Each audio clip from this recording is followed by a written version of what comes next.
Ito si Ibuki, ang bidang lalaki sa anime na ito. Habang natutulog si Ibuki, tinawagan siya ng kanyang ate. Kahit na malapit na siyang mahuli sa trabaho, naghanda pa rin siya ng masustansyang almusal at tumawag para ipaalala sa kanya, tunay na isang mapagmalasakit na kapatid. Sa kasamaang palad, nahuli siya sa tren dahil nagsara ang mga pinto. Simula nang pumanaw ang ina ni Ibuki, ang ate niya na ang pumalit sa kanya at nag-alaga sa kanya. Nakatayo si Ibuki sa may balkonahe nang marinig niya ang tunog ng ambulansya sa ibaba ng kanyang apartment complex. Lumabas siya para magtanong tungkol sa sitwasyon, at sinabi sa kanya ng isang matandang babae na nabangga ng kotse ang ina ni Maya, ngunit sa kabutihang palad ay maayos naman ang kanyang kalagayan. Parang hinahawakan ng kapitbahay ang dating sugat ni Ibuki kapag naririnig niya ito. Paminsan-minsan ay niyayaya ng kapitbahay si Ibuki na pumunta rito dahil mukhang gustong-gusto siya ni Maya, ngunit may plano na si Ibuki ngayon, kaya nagpaalam na siya. Habang nagbibisikleta si Ibuki papunta sa paaralan, nakasalubong niya si Yamada, na nahuli rin. Gamaan ang kanyang pakiramdam dahil kung mahuhuli siyang mag-isa, tiyak na papagalitan siya ng guro. Pagdating nila sa silid-aralan, humingi ng permiso si Ibuki para makapasok habang sinusubukan ni Yamada na sumingit sa likuran niya, ngunit nahuli siya ng guro.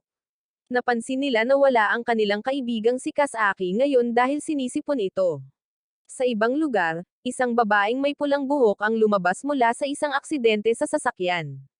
Pagkatapos ng klase, niyaya siya ng mga kaibigan ni Ibuki na kumanta sa karaoke, ngunit tumanggi siya dahil sinabi niyang kailangan niyang alagaan ang anak ng kapitbahay. Sa totoo lang, gusto lang ni Ibuki na mapag-isa. Naglaro siya, nanood ng mga pelikula, at kumakain sa labas ng mag-isa. Habang nakatayo sa isang bookstore at nagbabasa ng libre, nakasalubong ni Ibuki si Maya. Natuwa si Maya dahil sa palagay niya ay kinansela ni Ibuki ang kanilang plano ngayon, ngunit sinabi niya rito na aalis na siya ngayon. Sa totoo lang, walang plano si Ibuki kasama ang kahit sino. Nagbibisikleta lang siya ng walang direksyon, pinanood ang paglubog ng araw, at kumakain ng ramen ng mag-isa. Sa kanyang pagbabalik, nakakita si Ibuki ng isang babae at hindi niya maalis ang tingin sa kanya. Kasabay nito, nasa isang konsyerto si Yamada kasama si Shizuoka. Tinanong ni Shizuoka kung may kakambal na kapatid si Yamada dahil naroon ang isang babae na kamukhang kamukha niya, ngunit si Yamada ay mayroon lamang isang nakatatandang kapatid na lalaki. Kaya, maaari ba itong isang clone? Sa ibang lugar, mayroon ding isang babae na kamukhang kamukha ni Yamada. Desperadong sinubukan ni Ibuki na habulin ang babaeng nakita niya sa tren gamit ang kanyang bisikleta, ngunit malinaw na imposible. Ang babae ay kamukhang kamukha ng kanyang ina. Gayunpaman, nasawi ang kanyang ina sa isang aksidente. Kaya, maaari ba itong maging isang doppelganger? Naalala ni Ibuki na noong unang panahon ay nakilala ng kanyang ina ang isang babae na kamukhang kamukha niya, at hindi nagtagal ay nasawi ito. Ngayon ay nahuli na naman si Ibuki, ngunit sa kabutihang palad ay hindi pa dumarating ang guro. Tinanong niya si Yamada kung kumusta ang kanyang paglabas kahapon, at sinabi niya sa kanya na nakilala niya ang isang taong kamukhang kamukha niya.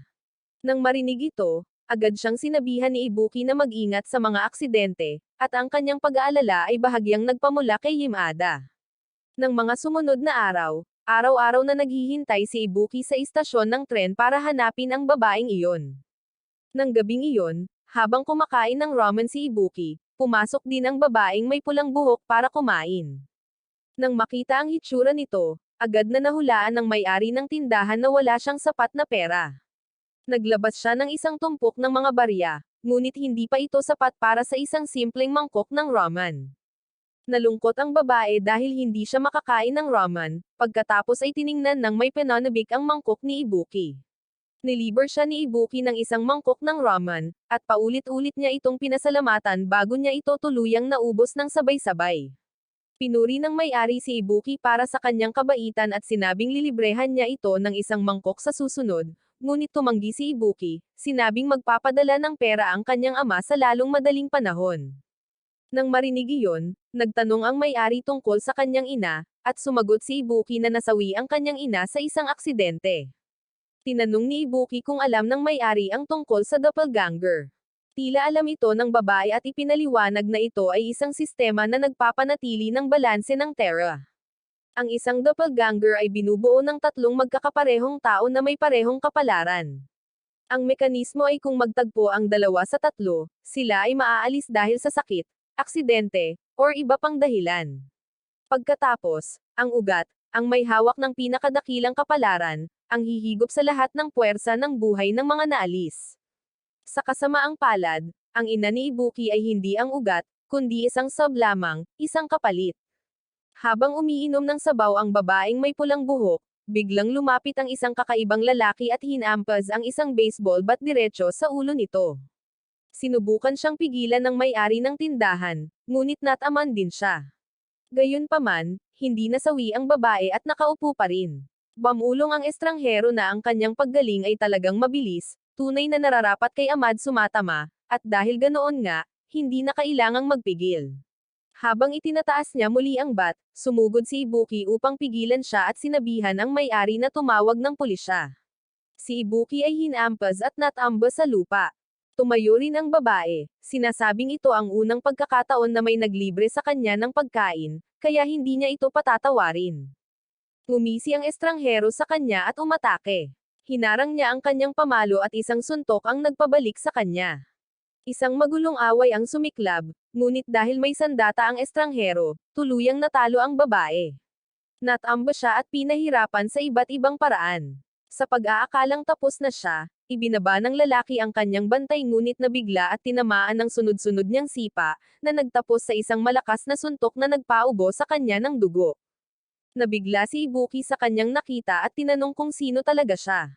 Nagpakilala siya bilang si Cora, isang Madet Sumatama, at ang aso ay pinangalanang Pinap Oni. Bigla, naalala ni Cora ang ramen at tumakbo palapit na umiiyak dahil natapon ang kanyang mangkok. Nagpasalamat siya kay Ibuki para sa ramen at pagkatapos ay umalis. Tinawag siya ni Ibuki at tinanong kung saan siya pupunta, at sumagot si Cora na tatapusin niya ang kanyang nakatatandang kapatid bago tumakbo palayo. Dumating ang mga pulis, ngunit nawala na ang estrangherong lalaki nang walang bakas. Nang gabing iyon, gaya ng dati, nagluto si Akane para kay Ibuki. Sinabi ni Ibuki na kahit na lumaki silang magkasama, hindi niya kailangang alagaan ito ng ganito. Ngunit kung pababayaan niya ito, hindi ito makakakain ng maayos. Bigla, napansin ni Akane ang isang album sa mesa, at ang pagkakita sa mga larawan ni Ibuki noong bata pa siya ay nagdulot sa kanya ng nostalgia. Naunawaan ni Akane na simula nang masawi ang kanilang ina, lumayo si Ibuki sa mundo dahil natatakot siyang magdala ng kasawian sa mga nakapaligid sa kanya. Sa sandaling iyon, isang ulat sa TV ang lumabas tungkol sa isang aksidente sa industriyal na lugar ng Tokyo na ikinasawi ng 3 tao, at isa sa mga biktima ay si Yamada. Nang pumasok si Ibuki sa paaralan, ang kanyang mga kaklase ay umiiyak para sa kanya. Dahil hindi na matiis ang pagkabigla, tumakbo si Ibuki palabas ng silid-aralan patungo sa isang inabandonan na lugar at sumigaw. Nang hapong iyon, habang naghihintay sa pulang ilaw, nakasalubong ni Ibuki si Maya. Sinabi sa kanya ni Maya na ngayon sa paaralan, nakilala niya ang isang batang kamukang kamukha niya. Bago pa man makapag-react si Ibuki, tumakbo ang batang babae sa kalsada at nabangga ng isang truck na lumagpas sa pulang ilaw. Sa sandaling iyon, nagpakita si Cora at nakiramay, na sinasabing hindi ang batang babae ang ruta. Naisip ni Ibuki na wala siyang ibang pagpipilian kundi tanggapin ang kanyang kapalaran. Ang magagawa na lang niya ay iwasan ang panganib, ngunit kapag dumating ang kasawian dahil sa mga hindi makatwirang dahilan, ito ay mahirap. Ang kakaibang lalaking umatake kay Cora kanina ay nakatali na ngayon at pinahihirapan ng pinuno ng Tribal Ends Organization, bilang mga miyembro na gumagamit ng kapangyarihan ng takot mula sa pinakamalakas na angkan ng Madet Sumatama, ang mga Shishigami. Nakakahiya na ang isa sa kanila ay natalo ng isang takas na babae ng Madet Sumatama. Sa pagsasabi nito, sinimulan ng pinuno ang lalaki na pahirapan hanggang sa magkalat ang dugo. Dagdag pa ng lalaki na balak tapusin ni Cora si Hiro, na lalong ikinagalit ng amo, na naniniwalang mas pinahahalagahan ng lalaki ang mga salita ni Hiro kaysa sa kanya, at inatake siya sa harap ng nasasakupan. Inutusan ng pinuno ang kanyang mga tauhan na hanapin si Cora, na balak ubusin ang lahat ng kanyang tera, at pagkatapos ay ibigay siya kay Hiro.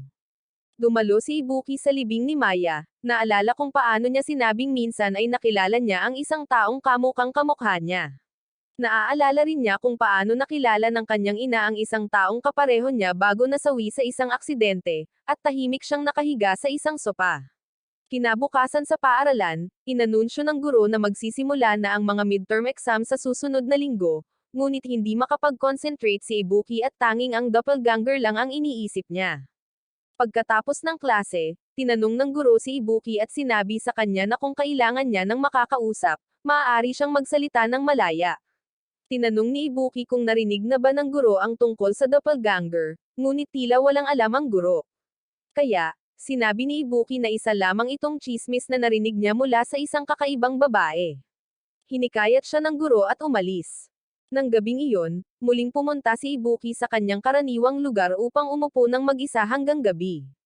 Pag-uwi niya at pagbukas ng pinto, nakita niyang nakabukas ang mga ilaw. Sa pag-aakalang ito ay si Akane, nagulat siya nang makita si Korra sa loob ng umunguya ng repolyo mula sa kanyang refrigerator. Naisip ni Korra na ang repolyo ay hindi para kainin at humingi ng tawad. Tinanong ni Ibuki kung bakit siya nandito, at sinabi niya na masyado siyang gutom at naalala ng kanyang aso na si Punaponi ang kanyang amoy, kaya't dinala siya rito upang maghanap ng pagkain.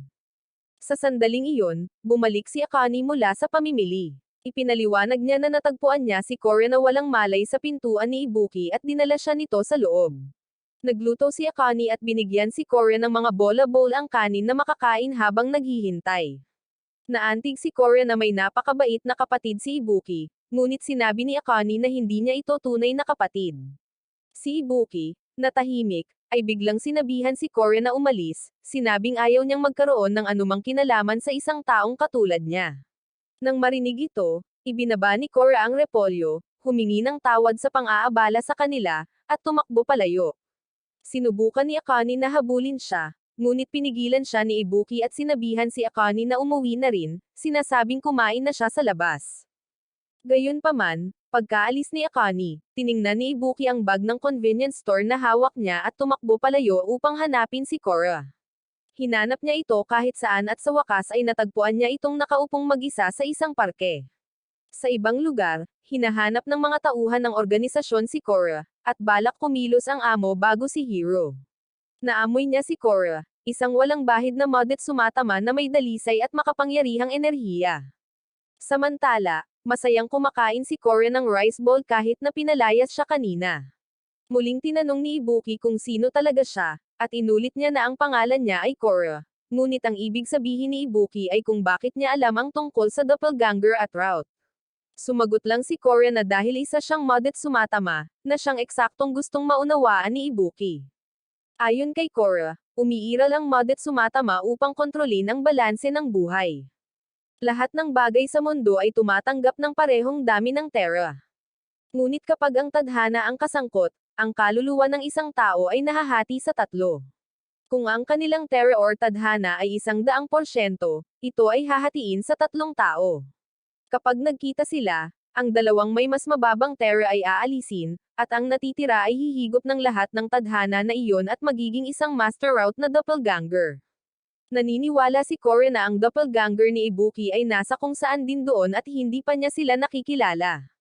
Kahit ayaw maniwala ni Ibuki, ang totoo ay may mga taong kilala niya na nasawi sa kakaibang paraan. Sa isang lugar, isang lalaking may salamin sa mata ang nanunood sa mundo sa pamamagitan ng maraming screen, nagbubulungan tungkol sa doppelganger, sinasabing tanging ang mga mapalad lamang ang makakamit ng kaligayahan at makakapagpabago pa ng mundo. Nakatutok ang kamera kay Akane habang gumagamit siya ng computer at nagbubura ng data. Pagkatapos niyang kumain, nagpasalamat si Korra kina Ibuki at Akane at naghanda ng umalis. Ngunit sa sandaling iyon, dumating ang mga tulisan at pinalibutan siya. Nagulat ang amo na ang isang taong nakatalo sa isang miyembro ng angkan ng Shishigami ay naglabas ng ganoong mababang antas ng tera. Ipinagmalaki niya na napaslang niya ang 4 na modet sumatama at sinipsip ang lahat ng kanilang tera, na naglalayong maabot ang isang mas mataas na antas na hindi makakamit ng sinumang modet sumatama. Narinig ni Korra ang kanyang pangangatwiran at galit, at mag-isa niyang natalo ang lahat ng kanyang nasasakupan. Napagtanto ng amo na si Korra ay hindi ordinaryong Madet Sumatama at nagpas siyang makialam. Ginamit niya ang Exceed upang atakihin siya at ang Exceed ay isang kasanayang ginagamit ng mga tagapag-alaga ng Terra sa labanan, at ang bawat tagapag-alaga ay mayroon lamang isang kasanayang iyon. Mapanganib ito kahit sa mga kaalyado dahil kumokonsumo ito ng napakalaking dami ng Terra. Nagulat si Korra na kaya niyang gamitin ang Exceed, at ipinaliwanag ng amo na sinipsip niya ang mataas na antas ng Terra mula sa Madet Sumatama na kanyang natalo. Siya ay napakalakas, paulit-ulit na gumagamit ng mga invisible exceed attack na hindi maiiwasan ni Korra, na nag-iwan sa kanya na malubhang na sugatan, umuubo ng dugo, at punit ang kanyang damit. Bagamat naririnig ni Korra ang mga pag-atake, hindi niya ito nakikita. Habang papalapit ang amo para tapusin siya, napansin niya si Ibuki na sinusubukang tawagan ang pulis. Pinaputok niya ang telepono mula sa kamay ni Ibuki, pagkatapos ay pinaputukan muli ang kanyang puso. Natamba si Ibuki, namuo ang dugo, ipinikit ang kanyang mga mata at tinanggap ito dahil malapit na niyang makatagpo muli ang kanyang ina. Nasaksihan ito, pinakawalan ni Korra ang isang mabangis na pag-atake na nagpalipad sa amo sa ere at pagkatapos ay ibinagsak ito pabalik. Nagmadali siyang hawakan si Ibuki at tumakbo sa isang construction site. Dahil walang ibang pagpipilian para iligtas siya, gumawa si Korra ng isang kontrata para ipagpalit ang kanyang puso para kay Ibuki. Nagising si Ibuki at nakakita ng kakaibang marka sa kanyang kamay at ang kanyang katawan ay puno ng dugo. Habang ipapaliwanag sana ni Korra, muling nagpakita ang amo, sinasabing ang kontrata ay magpapabilis lamang sa kanyang pagbagsak. Walang humpay siyang umatake at sa pagkakataong ito, nakakita si Ibuki ng isang bagay na umiikot at nakarinig ng sumisipol na hangin. Nang mapagtanto ni Ibuki na letigo ang sandata ng amo, binasa ni Ibuki ang atake at lumapit para sa malapitang labanan, ngunit walang epekto ang mga suntok nito. Iginapos niya ito, gumawa ng wind drill, at inihagis na parang naglalaro. Nang siya ay magsawa at kumilos para tapusin ito, biglang hinawakan ni Korra ang wind whip at humakbang sa isang cable ng kuryente, na nagpadaan ng kuryente dito at kinuryent siya. Sa sandaling iyon, kuminang ang mga marka ng kontrata kina Ibuki at Korra, at tila nagsanib ang kanilang mga kapangyarihan. Isang suntok ang inilunsad ni Korra na nagpabagsak sa amo sa isang poste ng kuryente, na nagtapos sa labanan. Kaagad pagkatapos, hindi na ito nakayanan ni Ibuki at bumagsak. Mula sa araw na iyon, hinarap ni Ibuki ang isang tadhana na hindi na niya matatakasan. Nanaginip si Ibuki tungkol sa nangyari noong nakaraang araw at nagising na may gulat, ang mantsa ng dugo ay nakikita pa rin sa kanyang katawan. Nang marinig ang isang ingay sa labas, lumabas siya at nakita si Korra na nakaupo roon at kumakain ng instant noodles na hindi luto. Gumanda ang pakiramdam ni Korra dahil tila magkatugma ang kanilang dalawang puso. Narinig niya ang doorbell at bubuksan na sana ang pinto, ngunit sinabihan niya si Ibuki na hindi siya dapat umalis sa tabi niya sa susunod na mga araw dahil maaaring magnakretes ang puso niya kung lalayo ito sa orihinal nitong may-ari bago tuluyang mag-synchronize sa katawan ni Ibuki. Itinaas ni Korra ang kanyang damit upang ipakita kay Ibuki na nandito na ang puso nito. Sa sandaling iyon, binuksan ni Akane ang pinto at pumasok, na medyo nagpamula sa kanya sa nakita. Habang tila hindi natitinag si Korra, niyaya ni Akane si Korra na kumain. At ikinwento ni Korra kung paano sila bumuo ng kontrata ni Ibuki sa pamamagitan ng pagpapalitan ng mga organo. Bagamat ayon sa mga patakaran, pinapayagan lamang si Korra na bumuo ng kontrata sa isang piling tao, wala siyang ibang pagpipilian kundi gawin ito upang iligtas si Ibuki.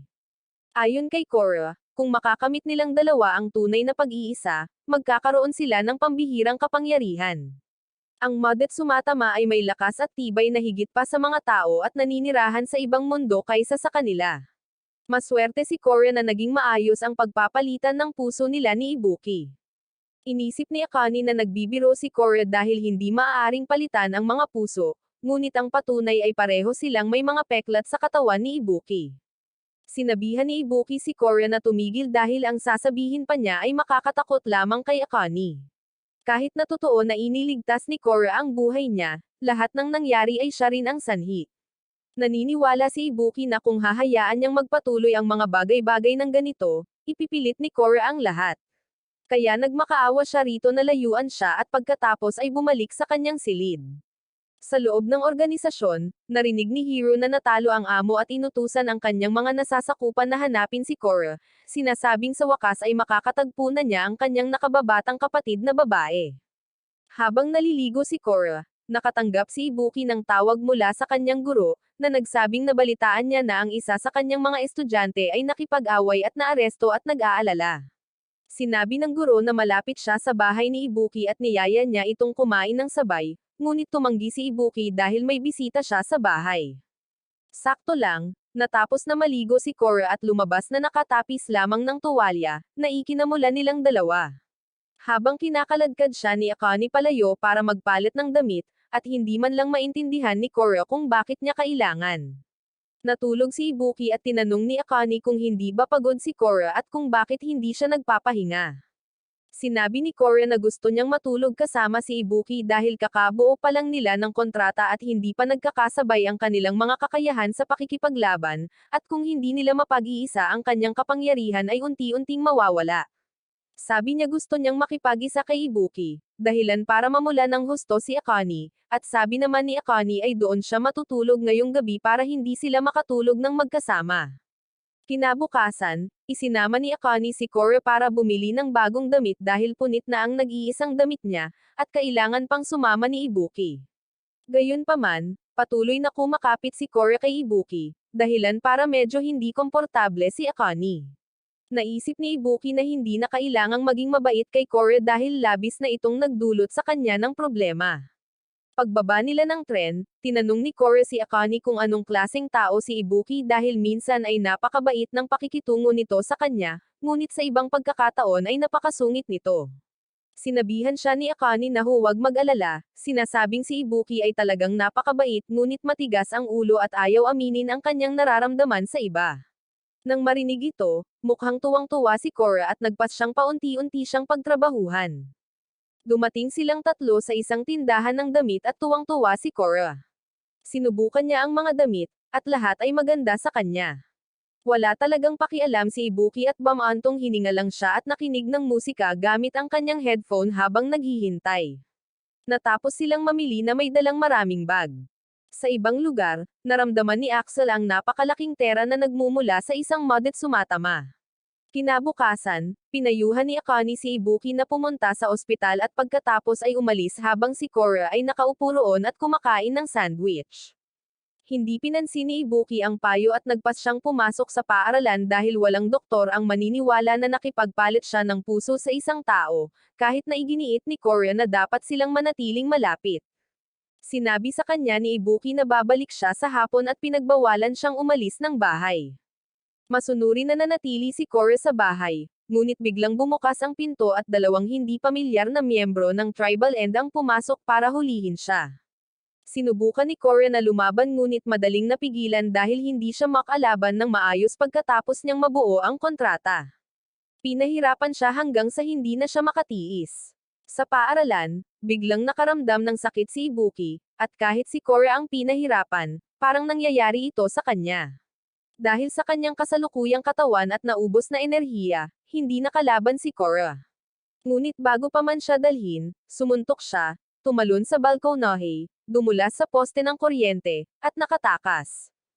Naramdaman ni Ibuki na may nangyayari kay Korra at sinubukang umalis, ngunit biglang lumapit sa kanya ang kanyang guro upang pag-usapan ang doppelganger at sinabing gusto niya itong protektahan.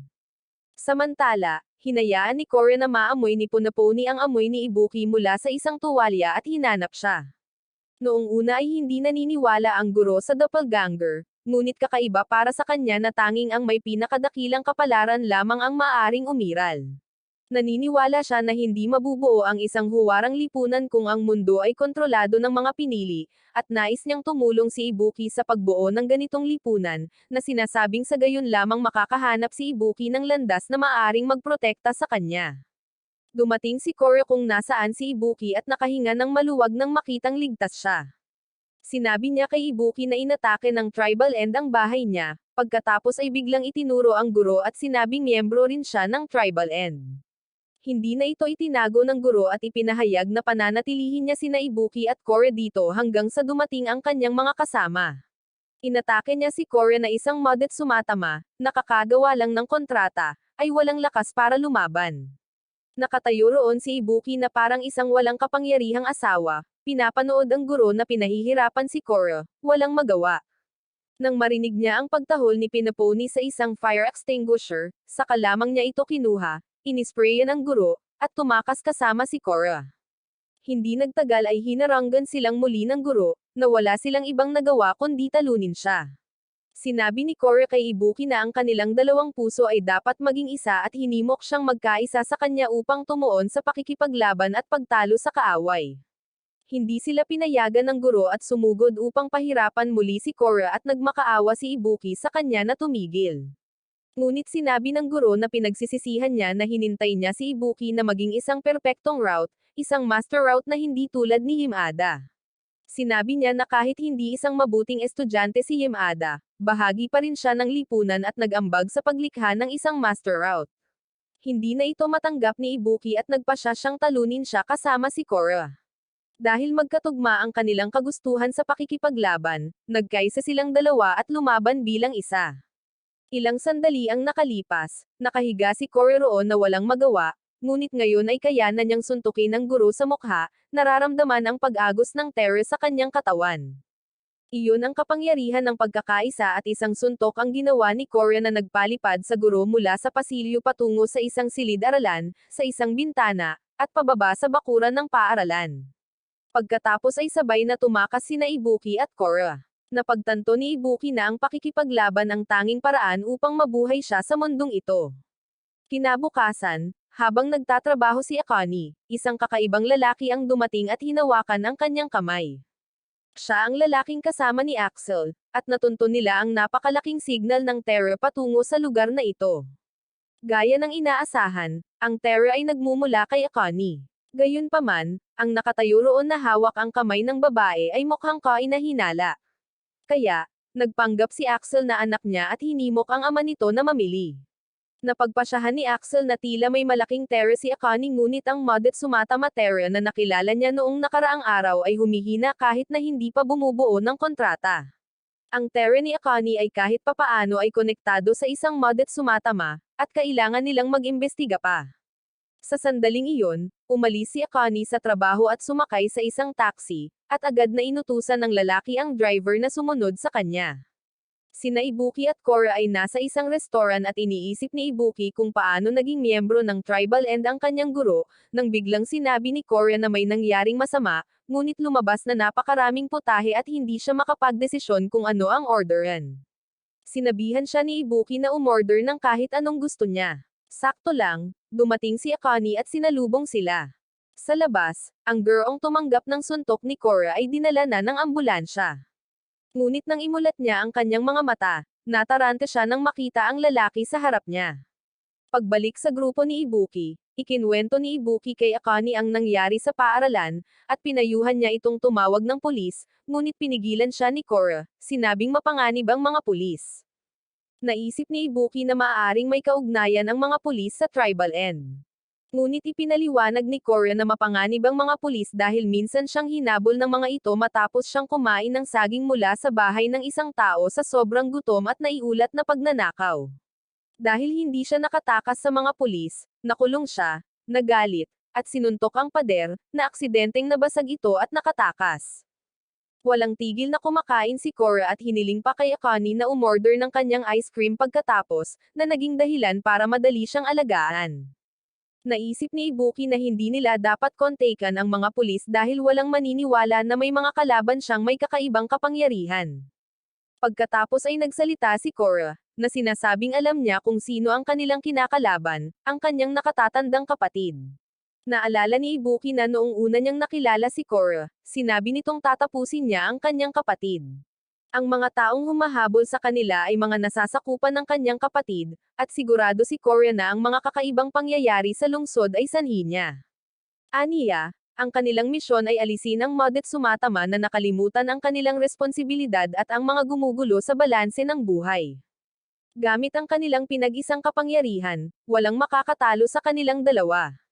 Gusto ni Korra na si Ibuki ang makipaglaban sa kanya, ngunit tumanggi pa rin siya. Ayaw ni Ibuki na makialam kay Korra at naniniwala na dahil sa kanya ay dumanas siya ng kamalasan, hindi makapag-aral, at hindi na makauwi. Inihampas niya ang mesa sa galit at tinitigan ng ibang mga customer, na napilitan siyang umupo muli. Sa labas, dumating si Axel at ang lalaki sa restaurant ngunit nagpa siya na huwag munang kumilos. Sa ibang lugar, ang guro ay nakahiga sa isang kama sa ospital, malapit nang tapusin ni Hiro dahil sa pagkabigo sa kanyang misyon. Matapos marinig na ang Modet Sumatama na tumalo sa kanya ay si Korra, binago ni Hiro ang kanyang plano at nagpa siya na bumuo ng isang kontrata sa kanya, ngunit nais muna siyang pahirapan sa pamamagitan ng paghiwa sa kanyang lalamunan. Sa institusyon ng pananaliksik, ang lalaking may salamin sa mata na si Kuraki ay pumunta sa pinakamataas na palapag upang magsumite ng mga talaan ng pagpupulong para pirmahan ni Yoki. Patuloy siyang inutusan ni Yoki na hanapin ang kanyang sub, ngunit sinabi niya na hindi pa niya ito nahahanap. Bumalik si Kuraki sa kanyang opisina at tahimik na binura ang imahe ni Akane mula sa mga surveillance camera at nagulat siya na makakasalubong niya si Ibuki sa lugar na ito. Nang gabing iyon, pagkatapos nilang kumain at mabayaran ang masakit na bayarin, napansin ni Korra na hindi masaya si Ibuki at sinabing hindi nila maaaring kanselahin ang kontrata maliban kung may masawi sa kanila. Dagdag pa niya na sa ilang mga pagkakataon kung saan nakikita ng Modet Sumatama at ng kanilang mga kasosyo ang isa't isa bilang mga kaaway, pagkatapos ng mahabang panahon na magkasama, nagkakaintindihan sila. Napansin ni Ibuki na ang sasakyan ni Axel ay nakapark doon buong araw at hinawakan ang kamay ni Akane upang makatakas sa ibang paraan. Nang marating nila ang pangunahing kalsada, hinaranggan sila ng mga tauhan ni Hiro, na nag-utos na hulihin silang buhay. Sumugod ang grupo gamit ang mga motorsiklo, at mahigpit na hinawakan si Korra sa leeg. Malupit silang sumakay, kinukot siya at pinagbabantaan sila. Sa sobrang kumpiyansa, nag-iwan sila ng butas, at nakatakas si Korra mula sa ilalim ng isang motorsiklo at natamba ang isa sa kanila. Gayunpaman, minamaliit niya sila, dahil gumagamit ang isang tao ng isang buto na kayang gapyusin kahit ang isang lumilipad na dragon upang pigilan si Korra sa ere. Pagkatapos ay ibinangga ng iba ang kanilang mga motorsiklo diretso sa kanya. Hindi na makatayo si Ibuki at tinawag siya, at ang mga marka sa mga kamay niya at ni Korra ay nagsimulang magningning. Habang sinusubukan niyang sumugod sa kanya, siya ay naharangan, dahil ang tribal end ay inutusan na tapusin ang sinuman maliban kay Korra. Kasabay nito, malapit nang tamaan si Akane ng isa pang rider nang dumating ang lalaking kasama ni Axel at tinamba ang umaatake gamit ang isang suntok. Sinundan ni Axel at ng lalaki ang hindi matatag na senyales ng terror dito at hindi inaasahang nakasalubong ang tribal end. Habang sinusubukan nilang gamitin ang exceed, agad silang natamba ng lalaki, bawat isa ay natamba sa isang atake. Madali niya silang natalo at napalaya si Korra, at ang natitirang tribal end ay tumakas. Napagtanto ni Ibuki na may kakaiba sa kanilang dalawa. Napansin din ni Axel na agad silang naunawaan ni Ibuki at malinaw na hindi siya ordinaryo. Tinanong niya kung nakabuo na ba ng kontrata si Ibuki at naiintindihan kung sino siya, ngunit iniisip lamang ni Ibuki ang kanyang sarili bilang tao. Napagtanto ni Ibuki na ang dalawa ay Modet Sumatama at magkapareha at sila ay napakalakas. Nakilala sila ni Akane bilang ang mga taong pumunta sa bangko kanina at gusto niya silang pasalamatan, ngunit pinigilan siya ni Ibuki, dahil napagtanto niyang sinusundan siya ng mga ito. Natutuwa si Axel na hindi talunan si Ibuki ngunit sinabi niyang ayaw nilang magkita sa ganitong sitwasyon.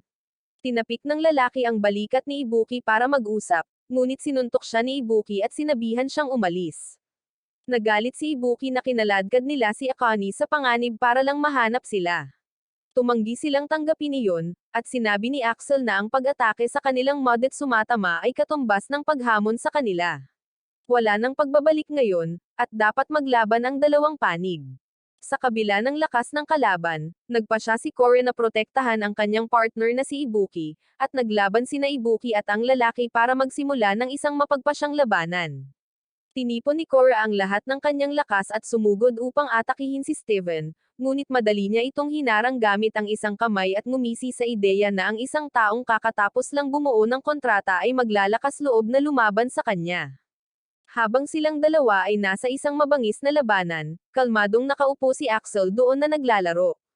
Walang pakialam, umatras si Cora, saka muling sumugod at nagpakawala ng mabilis na sunod-sunod na atake kay Steven. Sa pagkakataong ito ay napakabilis na hindi siya makareact bago ibuhos ang lahat ng kanyang lakas sa isang suntok na direktang nakatutok sa kanyang baba.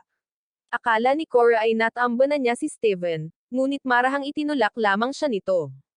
Tinawagan ni Steven si Axel para bumuo ng kontrata. Ngunit sinabi ni Axel na kakabuo pa lang nina Cora at Ibuki ng kanilang kontrata, at walang dahilan para matalo sila sa kanilang dalawa, kaya hindi na kailangan ang pagbuo ng kontrata ngayon.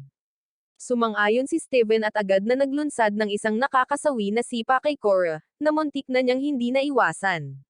Pagkatapos ay sinundan niya ito ng sunod-sunod na suntok na nag-iwan kay Cora na ganap na hindi makalaban, ang kanyang mga suntok ay pumutok pa sa lupa.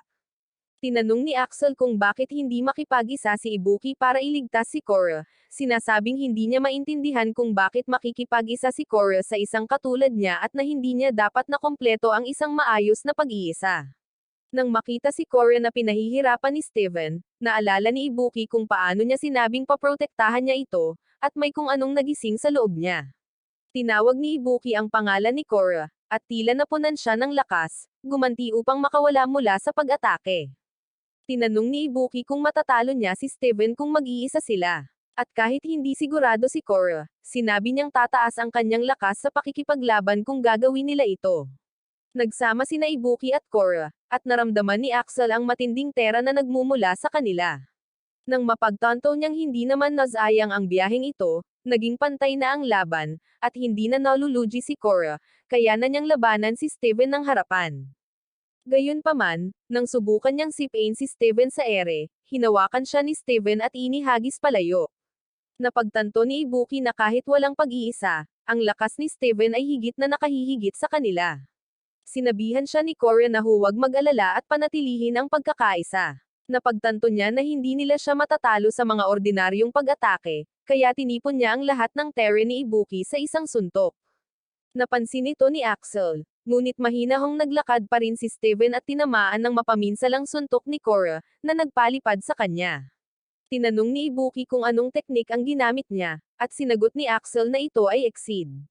Dagdag pa niya na ang Exceed na ginamit ng mga tribal noon ay hindi tunay kundi isang imitasyon lamang ng orihinal na Exceed ng isang modded sumatama. Ang tunay na Exceed ay isang atake na gumagamit ng kapangyarihan at terra na nabuo kapag ang isang modded sumatama at ang kanilang nakakontratang partner ay nagkakaisa. Nagulat si Axel na kayang gamitin ni Cora ang isang napakalakas na Exceed kahit na nakakontrata siya sa isang tulad ni Ibuki. Pagkatapos ay tumayo muli si Steven at tumawa ng mabagsik, na nagsasabing, nagsisimula pa lang ang laban.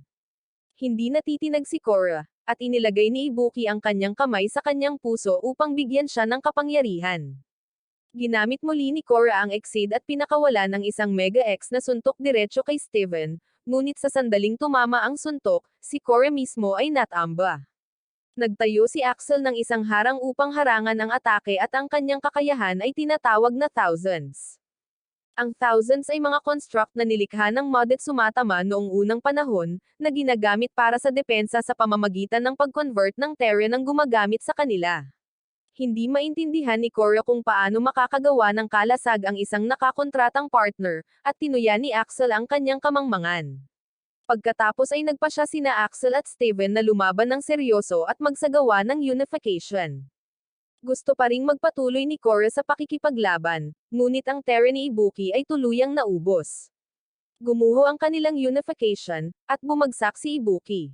Gayunpaman, walang balak si Steven na palayain sila at ginamit ang Exceed upang hatiin sa maraming kopya. Sinabihan ni Cora si Ibuki na tumakbo, ngunit kahit isang Steven ay imposibleng talunin niya ng walang pag-iisa, lalo na ang 5. Napapalibutan si Cora ng mga clone at walang awang pinahirapan ng walang pagkakataong lumaban. Sinubukan ni Ibuki na sumugod upang iligtas siya ngunit dinanas din ang parehong kapalaran.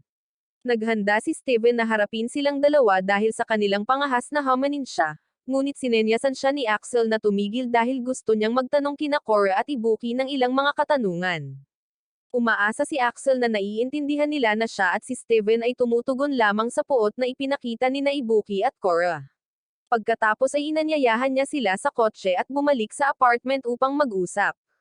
Habang umiinom ng tsaa na inihanda ni Akane, ikinwento sa kanila ni Axel ang tungkol sa alyansa ng mga grupong modet sumatama sa Europa na tinatawag na Noble One. Sina Steven at Axel ay mga miyembro ng alyansang ito at responsable sa pagprotekta sa balanse ng buhay sa Europa. Ayon kay Axel, ang dahilan ng kanilang pagpunta sa Japan ay dahil ang balanse ng buhay doon ay kamakailan lamang naging abnormal at nanganganib na gumuho, isang bagay na hindi pa nangyari kahit saan pa sa mundo. Minsan ay ipinadala ng Noble One sina Steven at Axel upang imbestigahan ang sanhi ng kaguluhang ito. Hinanap nila si Akane dahil mayroon itong matinding tere na ibang-iba sa mga ordinaryong tao dahil sa pagiging malapit sa isang modet sumatama. Sa pagkakaintindi ni Axel, ang kawalan ng balanse ay sanhi ng isang modet sumatama na nasangkot sa isang tao nang walang kontrata. Ipinahihiwatag ng kanilang pagsusuri na ang anomalya na ito ay maaaring nagsimula sa isang insidente na naganap 7 taon na ang nakalilipas sa Okinawa. Pagkatapos ay ipinakita ni Steven ang mga litratong kuha ng isang miyembro ng Noble One na nag-iimbestiga sa Okinawa noong panahong iyon. Nang makita ang larawan, nakilala ni Ibuki ang babaeng nasa larawan bilang kanyang ina, kahit na pumanaw na ito, na nagpapaisip sa kanya kung ito ba ang parehong babaeng nakita niya sa istasyon ng tren kanina. Napansin ni Akane na ang larawan ay kinunan kalahating taon bago nasawi ang ina ni Ibuki at ang lokasyon ay sa Okinawa, ang kanyang bayan. Gayunpaman, hindi nila alam kung bakit siya naroon dahil ang taong kumuha ng larawan ay pinaslang ng mga nasa larawan. Nanatiling misteryo ang lahat, ngunit sigurado si Axel na nagsimula ang lahat pagkatapos ng insidente sa Okinawa at ang pag-iimbestiga nito ang kanilang misyon. Pagkatapos ay naghanda sina Axel at Steven para umalis, at pinigilan sila ni Ibuki upang tanungin kung ano ang dapat niyang gawin dahil palagi siyang tina-target ng mga tribals. Sinabi lang sa kanya ni Axel na ang isang taong tulad niya ay maaari pa ring magkaisa at gumamit ng exceed, kaya walang dapat ipag-alala. Dagdag pa ni Steven na malaya si Ibuki na hamanin siya anumang oras.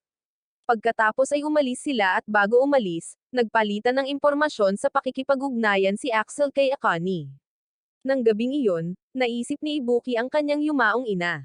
Lumapit si Korra at humingi ng tawad kay Ibuki para sa pagkasawi ng kanyang ina bilang isang modet sumatama, sinabing hindi siya naniniwala na magagawa ng kanyang ina ang ganoong bagay at kung ginawa niya, malamang ay dahil napilitan siya ng isa pang modet sumatama. Kanina, napansin ni Korra ang isang simbolo sa kamay ng lalaki sa litrato at pinaghihinalaan niyang maaaring ito ang kuya na hinahanap niya, ang pinakamalakas na miyembro ng angkan ng Shishigami. Sinabi ni Korra kay Ibuki na pupunta siya sa Okinawa upang talunin ang kanyang kapatid, at tuklasin ang katotohanan tungkol sa ina nito bilang paghingi ng tawad sa pagkaladkad kay Ibuki sa lahat ng problemang ito. Dahil ang Okinawa ay nasa kabilang dagat at hindi maaaring mag-isa si Korra, nagpa siya si Ibuki na sumama sa kanya. Sa pag-aakalang dapat din siyang umalis sa Tokyo ng ilang sandali, ayaw na niyang abalahin si Akane at gusto rin niyang tuklasin ang katotohanan sa likod ng litrato. Isang babaeng may pulang buhok ang lumapit kay Hiro upang kumuha ng gamot, nagrereklamo na hindi ito sapat. Ngunit sinabihan siya ni Hiro na bilisan at tapusin ang nakatalagang misyon, at dodoblehin niya ang halaga pagkatapos. Ang misyong ibinigay niya sa kanya ay ibalik si Korra. Kinabukasan, sinimulan ni Ibuki na suriin ang mga gastos sa paglalakbay patungong Okinawa, dahil gusto niyang umalis sa lalong madaling panahon at ihanda ang pera.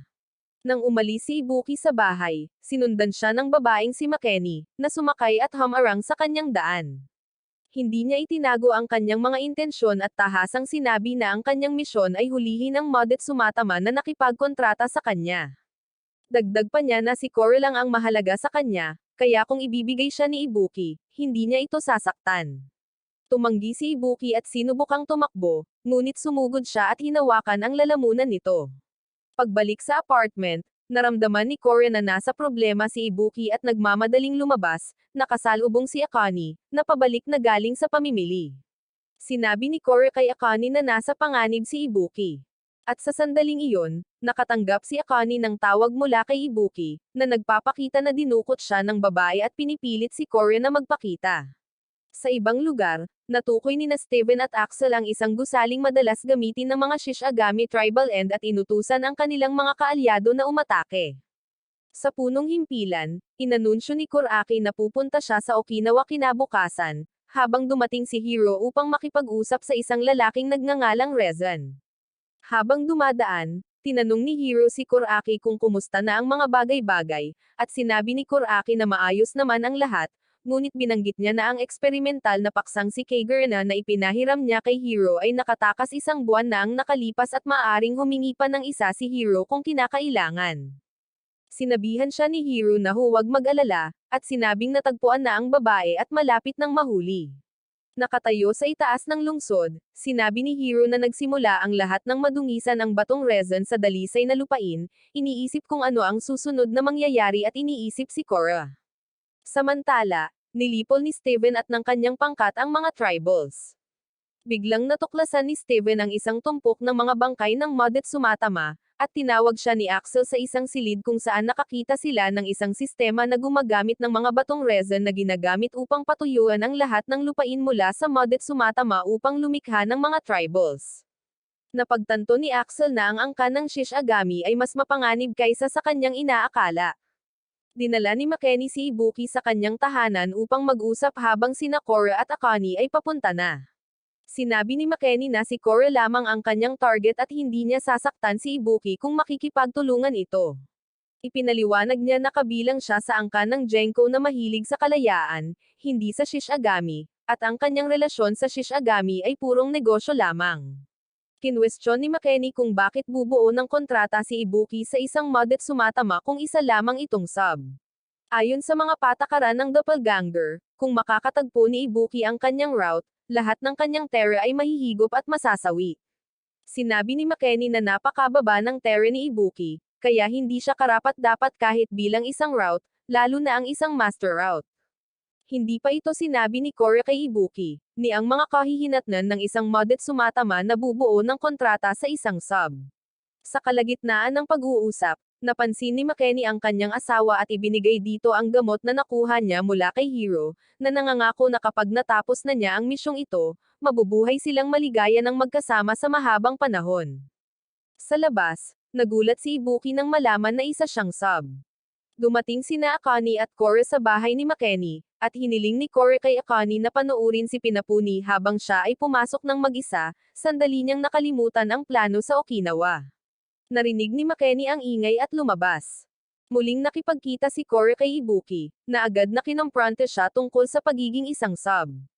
Hindi ito itinanggi ni Korra, ngunit sinabi na kahit ano pa man iyon, siya pa rin ang kanyang kapareha at ang tiwala ang mahalaga. Narinig at natawa si Makeni, na sinasabing bawal ang pagbuo ng kontrata sa isang sub. Mas mataas ang terra, mas mabuti, kaya naman ang kapareha ay dapat na maging master route. Diretsyong sinabi ni Makeni na masasawi ang isang sub dahil ang terra na kailangan para sa pag-iisa at paglampas ay labis para sa kanilang katawan, na nagiging sanhi ng mabilis na pagtanda or kahit kasawian. Tumanggi si Korra na maniwala ngunit ang asawa ni Makeni, si Shino, ay lumabas na may dalang tungkod at kinumpirma ito, dahil siya mismo ay isang halimbawa.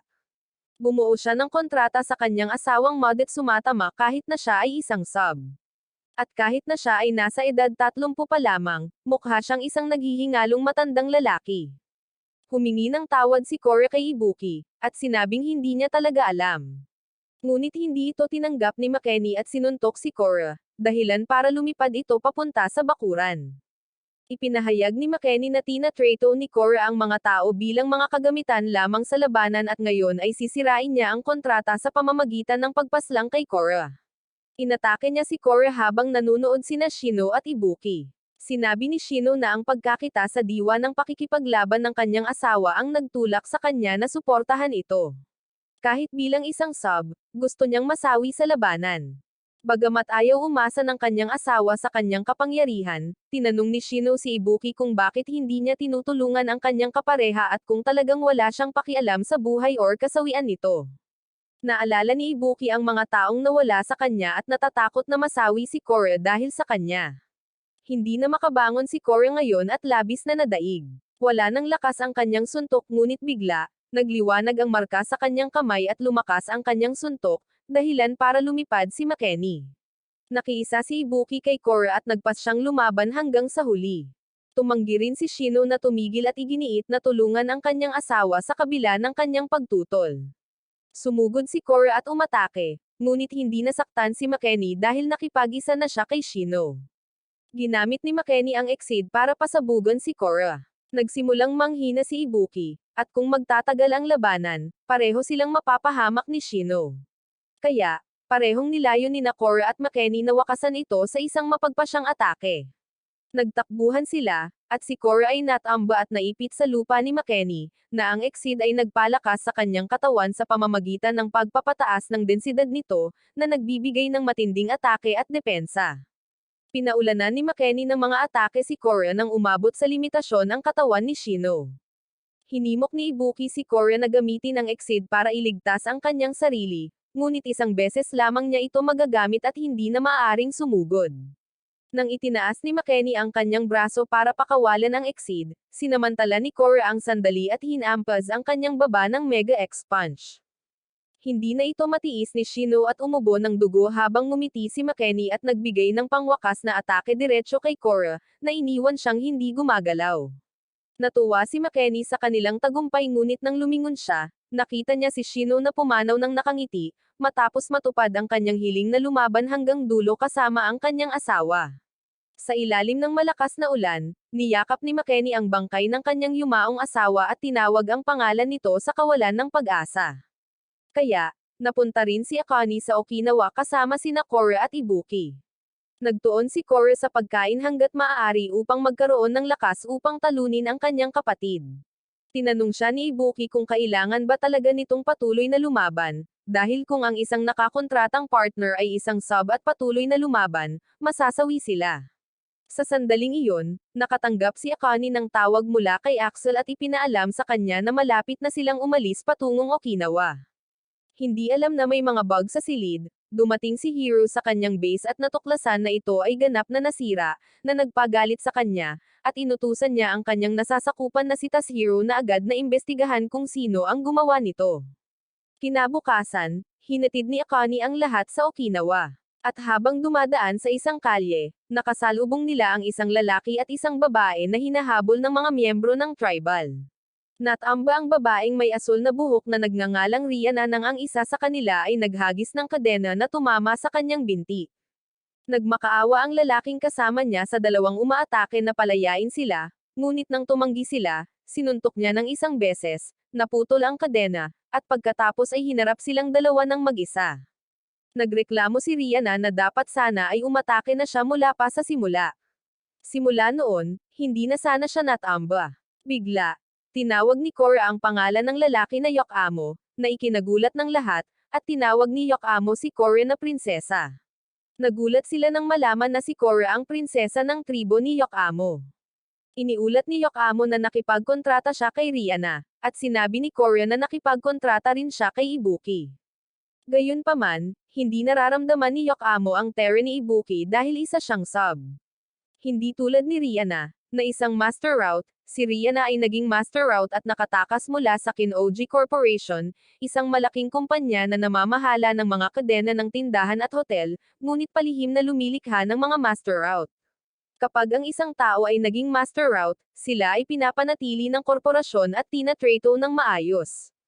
Ngunit si Rihanna ay isinailalim sa mga eksperimento at nagawang makatakas, dahil sa hinala na si Hiro ang nasa likod nito.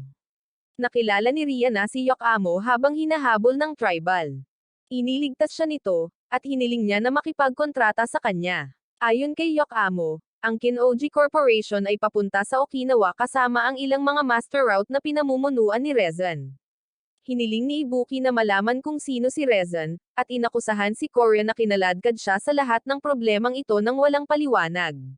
Pinagalitan ni Yokamo si Ibuki dahil sa kanyang kawalang galang, at sinabing si Korra ay anak ni Miko mula sa pinakamalakas na angkan ng Modet Sumatama, ang Shishigami. Isiniwalat ni Korra na si Rezan ay kanyang kapatid at nagpas siyang sabihin kay Ibuki ang lahat. Binigyan ni Akane ng pagkain sina Yokamo at Rihanna at nagplanong bumili ng mga supply, ngunit binalaan siya ni Rihanna na huwag pumunta sa Conmarts dahil may mga surveillance camera doon ang Kinoji Corporation. Ipinaliwanag ni Korra na ang mga Shishigami ay nakatira sa sagradong lupain, isang mundong hiwalay dito na protektado ng isang espiritual na hadlang kung saan pinangangasiwaan ng Modet Sumatama ang balanse ng mundo. Nang dumating ang oras para mag-alay ng isang ritual sa sagradong bato na nagpoprotekta sa lupain, may nangyaring mali. Nakatitig si Korra at ang kanyang kapatid na si Rezen sa mundo nang ayanunsyo ng kanilang ina na si Miko ang pagsisimula ng ritual sa panaginip. Nakahiga siya sa isang kama na napapalibutan ng mahika, at nang matapos ang ritual, may nakita siya sa kanyang panaginip ngunit hindi niya ito binanggit. Habang pinapasuklay ni Korra ang kanyang buhok, dumating si Yokamo na puno ng dugo at iniulat na pinaslang ng prinsipe ang buong angkan. Nabihag ni Rezen ang kanilang ina at dinala siya sa sagradong bato, at nagmadaling pumunta si Korra doon dahil sa takot. Pagdating sa palasyo, labis siyang natakot nang makitang pinaslang ang lahat. Pagdating niya sa sagradong bato, nakita niya ang kanyang ina na pinaslang at nakatali dito. Ipinahayag ni Rezen na ginawa niya ito upang sirain ang daigdig at lumikha ng isang bagong mundo, pinapaslang ang sino mang sumasalungat sa kanya at sinira ang balanse ng buhay, pagkatapos ay binalaan si Korra na unti-unti siyang masasawi kung mananatili siya at umalis. Niyakap ni Korra ang katawan ng kanyang ina at sumigaw sa kalungkutan.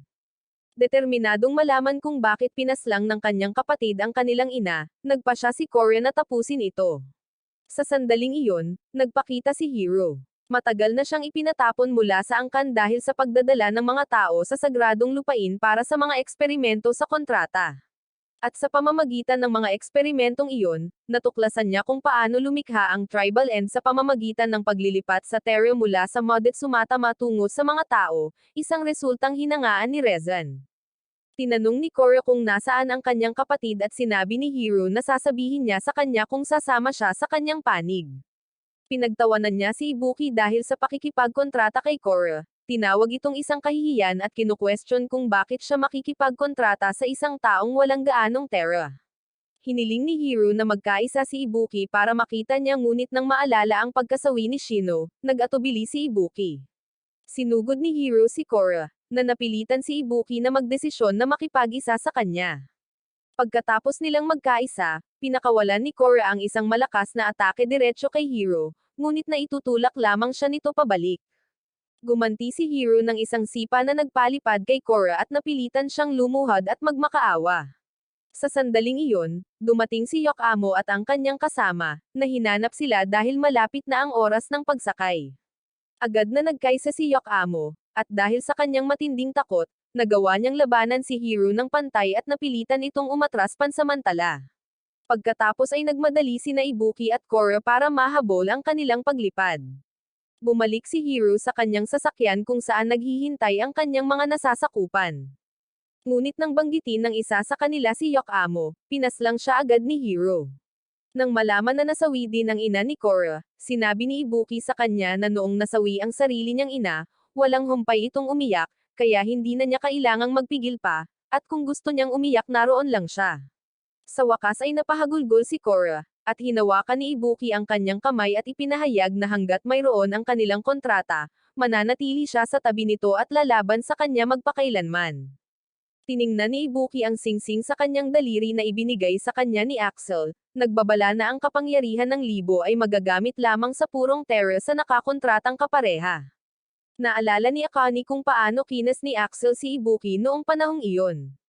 At kahit sinabi ni Axel na wala itong kahulugan, nakaramdam ng selos si Akane at niyakap ng mahigpit si Ibuki sa eroplano. Hiniling ni Ibuki sa kanya na bumitaw dahil kakaiba ang hitsura nito at nag-aalala siyang baka makita ni Korra. Ngunit abala si Korra sa paghingi ng sandwich sa flight attendant. Lumapag ang isa pang flight sa Okinawa, at personal na binati ni Kuraki ang mga pasahero, na pawang mga master route, inihatid sila palayo sa mahahabang limousine. Ipinaliwanag ni Kuraki na nagtipon sila para sa isang espesyal na operasyon ng Kinoji Financial Group, na may mga detalyeng iaanunsyo sa salo-salo sa gabi. Dumating din ang grupo ni Ibuki sa Okinawa, at nakaramdam si Korra ng matinding Terra. Umupa si Akane ng isang convertible at nagmaneho papunta sa bahay ng lolo ni Ibuki. Humanga si Korra sa tanawin, bagamat ipinaalala ni Ibuki na narito sila para imbestigahan ang larawan at ang kanyang kapatid, hindi para magbakasyon. Nakarating sila sa bayan kung saan nakatira ang lolo ni Ibuki ngunit hindi nila ito natagpuan sa loob ng bahay, para lamang matuklasan na nagsasanay siya ng martial arts sa likod bahay. Ipinakita ni Ibuki sa kanya ang larawan at tinanong kung ang kanyang ina ay nasa Okinawa noong panahong iyon, ngunit hindi matandaan ng lolo. Nag-atubili si Ibuki, at sinabi ni Korya na ito ay isang doppelganger phenomenon, ipinakilala ang kanyang sarili bilang isang Modet Sumatama at si Ibuki bilang kanyang partner bago siya pinutol ni Ibuki at ipinaliwanag na narito lamang sila para malaman kung bakit nagpapakita ang kanyang ina sa larawan, at pagkatapos pinayagan sila ng lolo na manatili. Nang gabing iyon, naghanda siya ng isang masaganang pagkain. Sina Ibuki at Korra ay nakatuon lamang sa pagkain, habang si Akane ay umiinom ng sunod-sunod na tasa kasama niya hanggang sa pareho silang malasing, na nag-iwan kay Korra na masayang busog.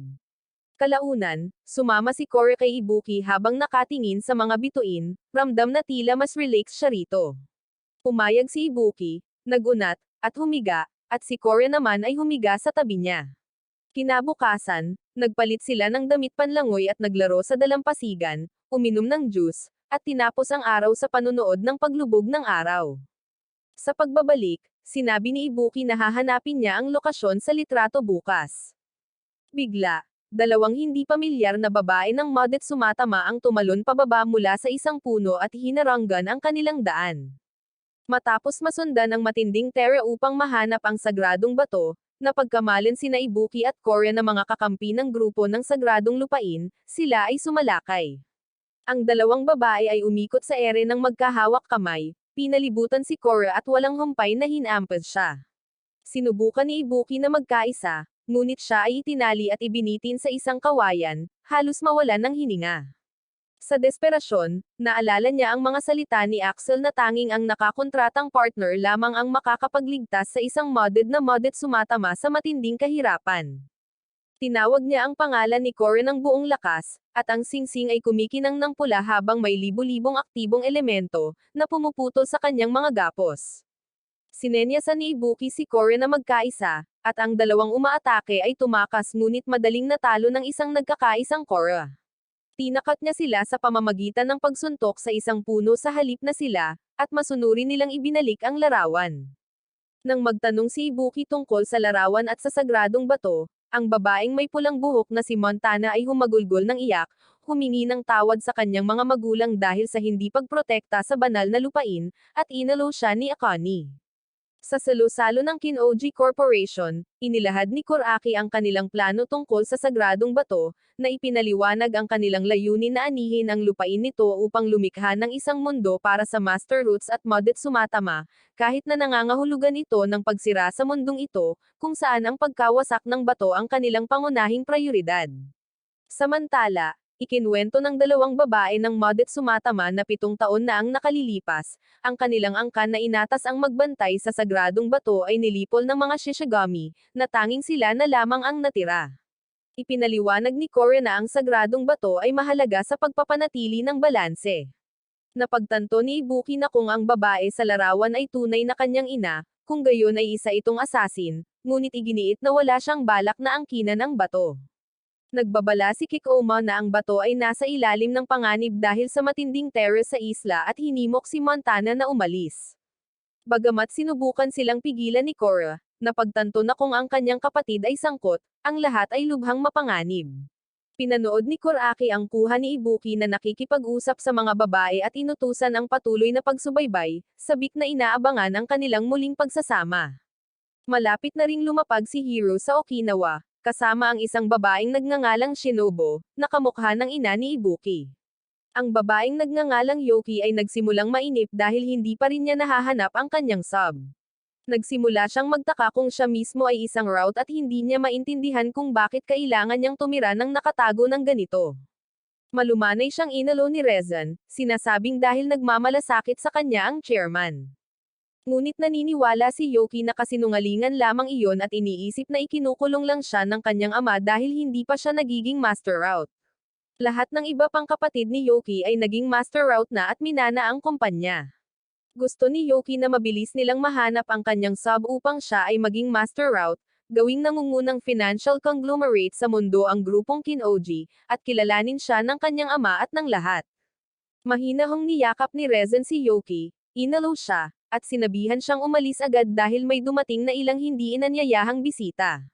Sa paanan ng gusali, Dumating sina Axel at ang kanyang mga kasama sina Yokoamo at Rihanna, at agad na napagtanto ni Axel na natuklasan na ang kanilang panghihimasok.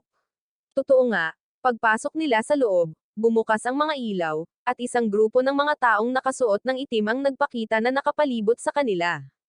Gayunpaman, nagawa ni Steven at isang lalaking may blonde na buhok na nagngangalang Baron na talunin ang 5 kalaban sa isang atake lamang. Kaya, tila hindi ito gaanong problema. Iniwan nila ang lugar sa kanilang mga nasasakupan at tumungo sa pinakamataas na palapag. Sa loob, naghihintay na sa kanila si Rezan, isang modet sumataman na dapat sanay magpoprotekta sa balanse ng mundo, ang sa halip ay ginulo ang daloy ng Terra. Kaya walang balak si Steven na patawarin si Rezan. Hiniling ni Steven kay Rezan na ipaliwanag ang lahat, kasama na ang kanyang layunin sa pagsali sa Kin-Oji at paglikha ng Master Route. Sumagot si Rezan na wala siyang obligasyon na magpaliwanag ng kahit ano, at ang gusto niya ay sirain ang mundong ito at gamitin ang Master Route para sakupin ito. Inaangkin niya na ang mga taong tulad ni Steven ay mawawala sa bagong mundong kanyang nililika, hindi dahil gaganap siyang Diyos, kundi dahil hindi na sila kabilang. Hindi matatanggap ni Axel ang isang taong naglalaro sa kapalaran ng tao na maging isang tagalikha. Kaya, agad siyang pinag-isa at inatake.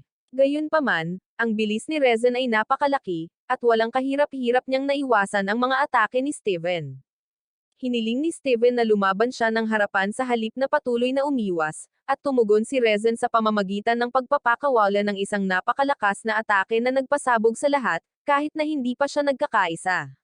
Mabuti na lang at naipadala ni Axel ang Hexa Wall sa tamang oras para harangan ang pag-atake. Inutusan ni Rezan ang kanyang mga nasasakupan na pigilan sila habang siya ay sumasakay sa isang helicopter para makatakas. Nagkaisa sina Yokoamo at Rihanna para sumali sa laban, tinalo ang mga tauhan ni Rezan, ngunit patuloy pa rin ang pagdami ng mga dumarating, kaya gumamit si Steven ng mga Exceed clone para harapin sila. Pagdating nila sa rooftop, nakaalis na ang helicopter ni Rezan, ngunit kahit papaano ay natukoy na nila ang nasa likod ng abnormal na Terra. Dinala si Yoki sa ibang lugar sakay ng kotse. Ang tanging hiling niya ngayon ay maging isang Master Route sa lalong madaling panahon para makagawa siya ng kontrata kay Rezan.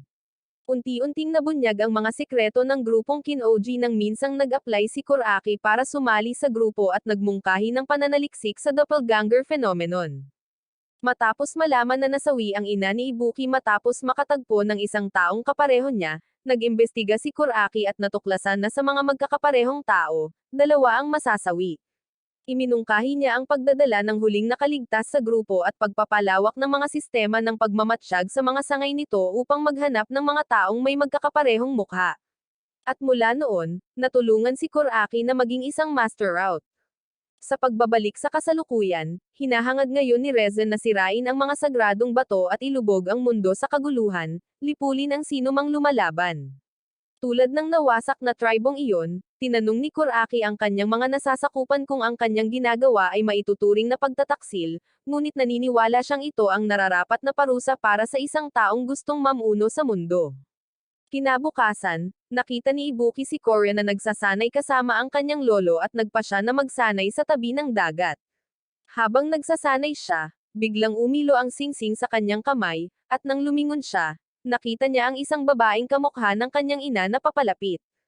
Hindi namamalayang tinawag ni Ibuki ang kanyang ina, at nakilala niya ito bilang ang bata noon at siya na ngayon ay naging isang Master Route. Inilabas ni Ibuki ang larawan at tinanong kung siya nga ba talaga iyon at kung bakit niya ginawa ang mga bagay na iyon. Tapat na sumagot si Shinobu na dinala siya rito upang labanan ang modet sumatama sa islang ito, at gumawa siya ng kontrata at nasa ilalim ng kontrol ng grupong Kin-Oji. Nakonsensya rin siya kay Ibuki dahil ang ina nito ay kanyang sub, at kung hindi siya nakilala ng kanyang ina, maaaring buhay pa ito. Sa kagubatan, hinimok ni Montana si Kikoma na humingi ng tulong sa grupo ni Ibuki dahil tumatakas lang sila. Bigla, may tumawag mula sa labas. Si Reggie pala iyon, at ang 2 babae ay tuwang-tuwa na tumakbo papunta sa kanya, ngunit sinipa niya sila palayo. Pagbalik sa bahay, napansin ni Akane na hindi pa rin bumabalik si Ibuki, at nagpa siya si Korya na hanapin siya. Paglabas ni Korya, tumakbo si Montana papunta sa kanya para humingi ng tulong, at sinabing kinuha na si Kikoma. Agad na tumakbo si Korya palayo, ngunit tila hinaranggan ni Hiro ang kanilang daan. Ang pagkakita kay Hiro ay nagbalik ng madugong alaala para kay Montana, at sumugod siya rito, ngunit natamba siya sa lupa. Sinabi ni Hiro kay Korra na kung gusto niyang iligtas si Montana, dapat siyang sumama sa kanya, pagkatapos ay pinatumba siya gamit ang isang suntok. Sa dalampasigan, nawalan ng tere si Ibuki dahil kay Shinobu. At dahil isa siyang sub, mabilis na nanghina ang kanyang katawan at sumigaw siya sa sakit. Naramdaman ni Korra ang iyak ni Ibuki, nabawi ang kanyang kamalayan, at napagtanto na inaatake siya ni Hiro. Dapat ay hindi makagalaw si Ibuki, ngunit nang maramdaman ang sigaw ni Korra, pinilit niya ang sarili na tumayo at sumugod upang hanapin ito.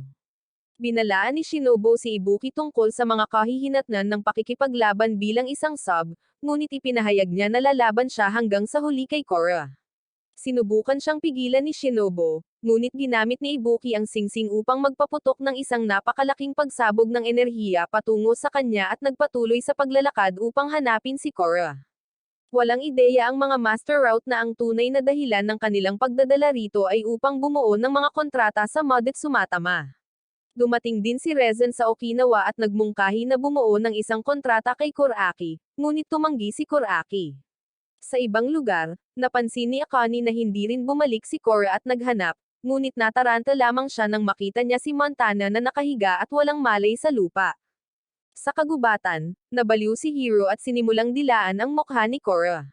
Sinamantala ni Korra ang isang pagkakataon, malakas na hinidbat ang ulo nito, at sinubukang tumakas, ngunit hinawakan niya ang binti nito, itinulak ito sa pader, sinampal, at pinagbantaan na hindi ito ang sagradong lupain, at walang magliligtas sa kanya. Nang malapit na niya itong labagin, umilo ang marka sa kamay ni Korra, at sinuntok siya nito sa mukha. Dumating si Ibuki upang iligtas siya, at tumakbo si Korra patungo sa kanya nang nakahinga ng maluwag, ngunit hinarang at inatake siya ni Hiro. Sa bahay ng lolo ni Ibuki, nagkamalay si Montana matapos magamot at agad na tumakbo upang iligtas si Kikoma. Sumunod ang lolo at si Akane ngunit hindi siya natagpuan at naghiwalay upang maghanap. Tumakbo si Montana papasok sa kagubatan nang hindi nalalaman na si Kikoma ay nakagapos at dinala kay Rezen. Nang makita si Rezen, ipinahayag ni Kikoma na wala siyang isisiwalat tungkol sa sagradong bato, ngunit ngumiti lamang ito, sinabing si Kikoma mismo ang susi sa sagradong lupain. Nakarating si Akane sa baybayin at nakita ang mga bakas ng naunang pag-atake ni Ibuki. Pagbalik kay Korra, pinaglaruan siya ni Hiro, gamit ang kanyang napakabilis na bilis para pigilan siyang gamitin ang Mega X. Nagpumigla si Ibuki papunta kay Korra, ngunit naubos na ang kanyang lakas. Tiningnan niya ang singsing at naalala kung paano niya ito ginamit noon. Nag-focus siya ng buong lakas at matagumpay na nagpakawala ng isa pang energy shot kay Hiro. Ngunit nagising si Shinobu sa oras upang iligtas siya, dahilan para hindi tumama ang atake at saka inatake si Ibuki. Sinubukan ni Korra na tumulong, ngunit hinaranggan siya ni Hiro. Pagkatapos ay nakipag-isa si Shinobu kay Hiro, at ginamit niya ang Exceed upang kontrolin ang nakapalibot na tubig at paputukin ito bilang mga bala kay Korra, pagkatapos ay ginawa itong mga spike ng yelo at ibinato ang mga ito sa kanya, na idiniin siya sa dingding. Patuloy na inaalis ni Shinobu ang tere ni Ibuki, na nagpapakita na hindi siya isang master route, kundi isang minus route. Ayon sa mga patakaran ng doppelganger, ang isang route at dalawang sub ay may parehong kapalaran, at sinisipsip ng route ang tere ng dalawang sub upang maging isang master route. Ngunit kung ang loika ay mabaluktot at ang huling nakaligtas ay isang sub, ang sinisipsip na tere ay magiging negatibo, na lumilikha ng isang minus route. Ibig sabihin, si Shinobu ay isang sub tulad ni Ibuki na pumaslang sa ina ni Ibuki at naging minus route. Alam niya na sa pamamagitan lamang ng pagpaslang sa route ay makakatakas siya sa pagiging isang sub. Kaya sinundan niya si Hiro, nakipagkontrata sa kanya, at tinulungan siya nitong hanapin ang route. Ang pagkasawi ng ina ni Ibuki ay talagang plinano ni na Shinobu at Hiro, hindi dahil isa siyang sub, kaya naman naging minus route si Shinobu. Sa ibang lugar, nagpa siya ang lolo ni Ibuki at si Akane na tumawag ng pulis. Ngunit dumating si Kuraki at nakilala si Akane, sinabing dadalhin siya nito kay Ibuki, na naroon na.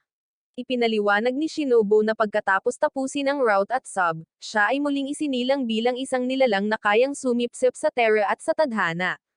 Galit na sinubukan ni Ibuki na lumaban ngunit hindi niya magawa dahil ang isang minus route ay kumukuha sa Terra mula sa mga nakapaligid sa kanila, na lumilikha ng isang immortal na kontrata. Dahil hindi magkaisa, walang nagawa si Korra habang pinalamig ni Hiro ang dugo sa kanyang katawan gamit ang Exceed at pinahihirapan siya sa harap ni Ibuki. Sinabi ni Shinobu na palagi siyang nabubuhay sa kasawian. Pagkatapos ay nakilala niya si Hiro at nalaman ang tungkol sa doppelganger at nagalit nang malaman niyang may isang taong kapareho niya ang namumuhay ng masaya habang siya ay nagdurusa. Kaya pinili niyang baguhin ang kanyang kapalaran sa pamamagitan ng pagpaslang sa route. Tinanong niya si Ibuki kung gusto nitong tapusin ang route upang baguhin ang kanyang kapalaran, inalok na iligtas siya at gawin siyang minus route. Ngunit tinanggihan ito ni Ibuki, sinabing hindi iyon kaligayahan, kahit na inaangkin niyang nakamit niya ang kaligayahan at buhay. Sa galit, inatake ni Shinobu si Ibuki, ngunit sinuntok niya ito at tumakbo kay Korra upang magkaisa. Dahil sa kapangyarihan ni Ibuki, kumawala si Korra mula kay Hiro at nagkaisa sa kabila ng napakababang natitirang tere ni Ibuki. Ipinahayag ni Korra na kung hindi umiral si Hiro, hindi sana naging ganito kalunos-lunos na route si Shinobu at hindi sana nasawi ang ina ni Ibuki.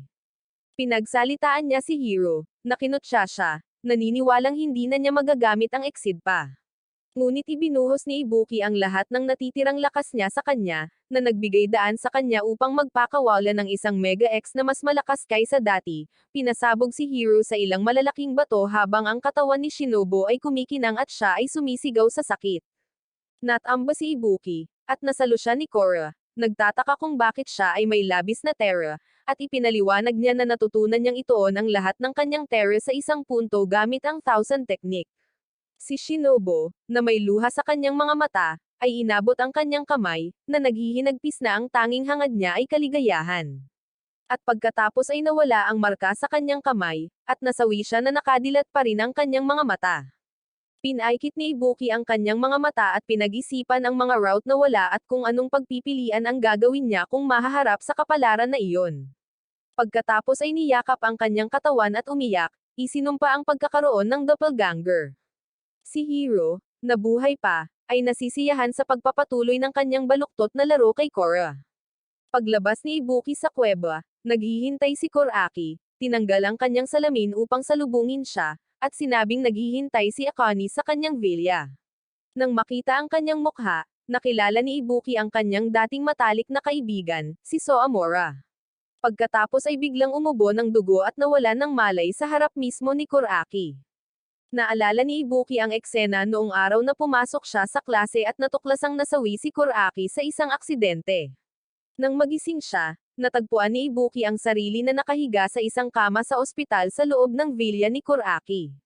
Tinanong niya kung si Koraki ba talaga si Soamora, at ipinakilala ni Koraki ang kanyang sarili bilang ang sinasabing nasawi noon, na ngayon ay nagtatrabaho para sa angkan ng Shishigami sa ilalim ni Rezen na may pangalang Koraki.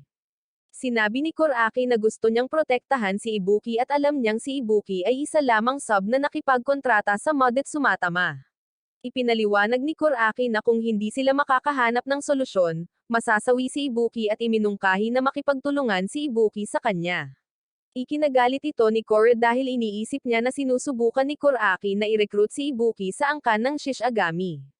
Ngunit nilinaw ni Koraki na gusto niyang personal na makipagtulungan si Ibuki sa kanya, hindi sa Shishigami, at nakapaghanda na siya ng plano para kalabanan si Rezen. Nalito si Ibuki nang malaman niyang buhay pa ang kanyang kaibigan. At ipinaliwanag ni Koraki na noong siya ay Soamora pa, napagtanto na niya ang pagkakaroon ng Modet Sumatama at ang prinsipyo ng doppelganger. Kalaunan ay nakilala ni Soamora si Rezen, na pumuri sa kanya at nais na magtrabaho siya sa ilalim niya. Ngunit alam ni Soamora na kung bigla siyang mawawala, maghay-hinala ang mga tao. Habang iniisip niya ang gagawin, nasawi ang kanyang sub na nagngangalang Koraki sa isang aksidente at napagkamalan siyang Soamora, kaya't nabuhay ang tunay na Soamora sa ilalim ng pangalang Koraki. Nalaman ni Soamora ang tungkol sa doppelganger sa pamamagitan ng ina ni Ibuki, sinaliksik ito ng husto, at sumali sa Shishigami, umaasang makakabuo ng isang mas magandang mundo, ngunit natuklasan niya na gusto lang pala ni Rezen na pagsamantalahan ang doppelganger at ang mga tao para sa kanyang sarili, na pumipilit sa maraming sub na magkita-kita at masawi para lumikha ng mga master route, lahat para bumuo ng isang mundo para lamang sa Modit Sumatama. Sinabi ni Soamora na gusto niyang lumikha ng isang ideal na mundo kung saan ang mga tao ang namamahala sa prinsipyo ng doppelganger sa halip na sa Modit Sumatama, dahil hindi niya matanggap na ang kapalaran ng tao ay sila ang nagpapasya. Naalala niya ang kanyang mga araw sa paaralan noong lagi siyang nangunguna at kumikilos ng malamig at malayo, umiiwas sa iba at nagmumukhang mayabang. Minsan ay pinigilan ni Ibuki si Soamora na makipag-away sa mga kaklase ngunit tinawag siyang hipokrito dahil nakita ni Soamora ang katotohanan na hindi talaga naging malapit si Ibuki sa kahit sino. Sa katunayan, palaging tumatangging makipag-usap si Ibuki sa mga kaibigan, at inaangkin ang mga personal na bagay. At pagkatapos ng klase, niyaya niya si Soamora na makipag-usap. Nagbibisikleta ang dalawa kung saan-saan at pinag-uusapan kung bakit hindi sila nakikisocialize. Hindi tulad ni Soamora, na hinahamak ang iba bilang talunan at tamad, natatakot lamang si Ibuki na baka mapahamak ang sinumang malapit sa kanya. Lumaki si Soamora sa isang wasak na pamilya at hinaanggad niyang baguhin ang kanyang kapalaran, naniniwalang hindi na ito mababago at kahit ang pagiging malapit kay Ibuki ay hindi mahalaga. Nang marinig ni Ibuki na nasawi si Soamora, naniwala siyang hindi mababago ang kapalaran. Ngunit sa katotohanan, nabuhay pa si Soamora, at si Ibuki mismo ay nagbago na, hindi na tumatakas sa kanyang kapalaran bilang isang sub at patuloy na lumalaban. Sinabi ni Soamora na pinapanood niya ang mga laban ni Ibuki at nais niya itong protektahan, na mahahanap niya ang sub at route ni Ibuki at matutulungan siyang maiwasan ang pakikipagkita sa kanila. Binigyan niya si Ibuki ng oras upang isaalang-alang ang kooperasyon at umalis. Nang hapong iyon, tinanong ni Kore si Soamora kung nasaan ang kanyang kapatid dahil gusto niya itong talunin, at sinabi ni Soamora na haharanggan niya si Rezen, naniniwalang magbubukas na ang landas patungo sa sagradong lupain at malapit nang ibunyag ni Rezen ang kanyang tunay na mukha. Nang magkamalay si Ibuki, nagmadali siyang hanapin si Kore, ngunit pinigilan siya ni Akane dahil masyadong mahina ito.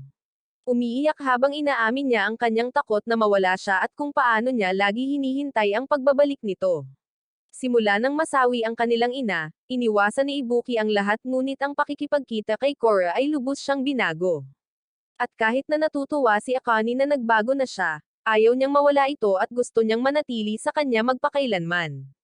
Narinig ni Kore ang lahat mula sa labas at tumakbo palayo. Naunawaan ni Ibuki ang nararamdaman ni Akane at humingi ng tawad sa pag-aalala sa kanya, ngunit sinabing ayaw na niyang tumakbo at kailangan ng umalis. Tinanong niya si Soamora kung nasaan si Kore at nalaman niyang nag-iisa itong pumunta upang hanapin ang kanyang kapatid, ayaw nang guluhin pa si Ibuki at piniling lumaban ng mag-isa. Sa daan, nakatagpo ni Kore si Montana, na nagmakaawa sa kanya na iligtas si Kikoma. Ngunit habang tumatakbo, naramdaman ni Montana na sawi na si Kikoma, pinaslang ni Rihanna, na pagkatapos ay ibinaba ang kanyang kamay na may mantsa ng dugo sa dagat. Isang pulang agos ng karagatan ang nagpakita, at isang nakasisilaw na asul na liwanag ang sumikat sa abot tanaw habang nababasag ang harang at nagpapakita ang sagradong lupain. Nagpasya si Ibuki na habulin si Kore, alam niyang hindi niya kayang lumaban ng mag-isa kahit na ang ibig sabihin nito ay kasawian. Hinabol siya ni Akane, niyakap siya, at kinas sa ilalim ng kalangitan ng gabi, sinabihan siyang tandaan na bumalik. Nakarating sina Kore at Montana sa lugar, at sinabi ni Kore na sasama siya ng mag-isa. Ngunit dumating si Ibuki at iginiit na sumama sa kanya, inaliw siya at sinabing maaari niya itong pasalamatan pagkatapos ng lahat. Binalaan ni Soamora si Akane na huwag umalis dahil siya ang sub ni Yoki, ang anak ng chairman ng Kinoji, at tatapusin kung matuklasan. Nakarating sina Kore at Ibuki sa isla dala ang sagradong bato at nakatagpo si Rezen.